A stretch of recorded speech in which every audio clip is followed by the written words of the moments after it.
লড়াই করে বাঁচতে চাই। পোষ্য কোটা নিপাত যাক, মেধাবীরা সুযোগ পাক। মেধা না মেধা, মেধা মেধা, মেধাবীদের কান্না। জালো রে জালো, আগুন জ্বাল। কোটা না মেধা, মেধা মেধা, আপোষ না মৃত্যু, মৃত্যু মৃত্যু।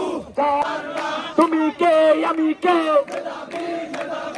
পোষ্য কোটা নিপাত যাক, কোটা না মেধা, মেধাবীরা সুযোগ পাক। মেধাবীদের কান্না, মেধাবীদের কান্না। লড়াই লড়াই লড়াই চাই, লড়াই করে বাঁচতে চাই। শেষ হয়নি যুদ্ধ, বাকি বাজু মুক্ত। কোন জায়গা থেকে সকল কোটার যৌক্তিক সংস্কার করতে হবে। বিপ্লব হয়ে গেল, এখনো পর্যন্ত আফসোস লাগে বিশ্ববিদ্যালয় প্রশাসন জুলাই বিপ্লবের ম্যান্ডেটটাকে এখনো ধারণ করতে পারেনি। আমাদের এখনো পর্যন্ত কেন এই অযৌক্তিক কোটার বিরুদ্ধে আমাদের আন্দোলনের মাঠে আসতে হবে। তাই এই বিশ্ববিদ্যালয় প্রশাসনের জন্য ন্যাক্কারজনক বলে আমি মনে করি।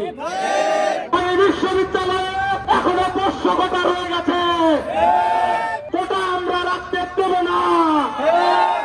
যদি রাজশাহী বিশ্ববিদ্যালয়ের প্রত্যেকটা শিক্ষার্থী বন্ধুদের রাস্তায় নামতে হয়, আমরা নামবো। জেলগুলোতে বসে তারা সবিরোধী বক্তব্য দিচ্ছে, যারা কিছুদিন আগেও আমাদের সাথে একত্রতা প্রকাশ করেছে, কোটা বাতিল চায়, কোটা সংস্কার চায়, তারাই আজকে বক্তব্য দিচ্ছে কোটা কোন পোষ্য কোটা একটা সুবিধাজনক জায়গায় রাখতে হবে তাদের কথা মতো। কিসের সুবিধা বিশ্ববিদ্যালয় চলে গরিব মেহনতি মানুষের টাকায়। তাদের যোগ্য সন্তানরা, মেধাবী শিক্ষার্থীরা 500 সিরিয়াল 700 সিরিয়ালের থেকেও চান্স পায় না। আর তোমার ছেলে পাবে 8000 সিরিয়াল থেকে, ল ডিপার্টমেন্ট, ফিনান্স ডিপার্টমেন্ট, ইকোনমিক্সে চান্স পাবে। এই যে স্পর্ধা আপনারা দেখিয়ে যাচ্ছেন শিক্ষকগণ, আপনাদের নগ্নতা আপনারা প্রকাশ করে দিয়েছেন।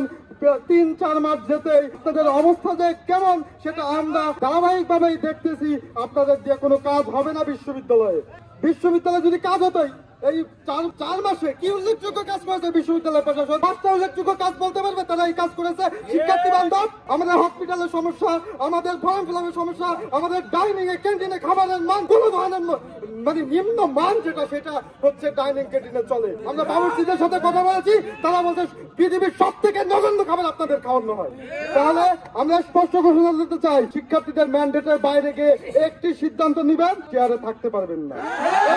বিশ্ববিদ্যালয়ে কোন ধরনের জুলুম, কোন ধরনের বৈষম্যের পায়তারা করবেন না, সে যেই হোক। সম্ভবত এখন আর কেউ আন্দোলনে নামবে না, এটা নীরবেই তারা একদম পাস করে নিতে পারবে। আমরা রাজশাহী বিশ্ববিদ্যালয়ের শিক্ষার্থীরা আগামী পরশুদিন বিশ্ববিদ্যালয়ের প্রশাসনকে, যারা এই পোষ্য কোটার পক্ষে কথা বলতে চান তাদেরকে উদাত্তভাবে আহ্বান জানাচ্ছি, রাজশাহী বিশ্ববিদ্যালয়ের মুক্ত মঞ্চে আপনাদের সাথে সাধারণ শিক্ষার্থীদের বিতর্ক প্রতিযোগিতা হবে। সেই ওপেন চ্যালেঞ্জে, মুক্ত মঞ্চের ওপেন বিতর্কে যদি আপনারা প্রমাণ করতে পারেন, পক্ষে যুক্তি দাঁড় করাতে পারেন, তাহলে রাজশাহী বিশ্ববিদ্যালয়ের সাধারণ শিক্ষার্থীরা সেই পোষ্য কোটাকে মেনে নিবে। সেই বিশ্ববিদ্যালয়ের শিক্ষক, কর্মকর্তা, কর্মচারীদের জন্য সুখবর, যারা পোষ্য কোটার মতো বাবার কোটাকে একটি যৌক্তিক কোটার ব্যানারে আনতে চান, তারা রাজশাহী বিশ্ববিদ্যালয়ের সাধারণ শিক্ষার্থীদের সাথে ওপেন ডিবেটে অংশগ্রহণ করে জিতে নিন পোষ্য কোটার মতো আকর্ষণীয় পুরস্কার।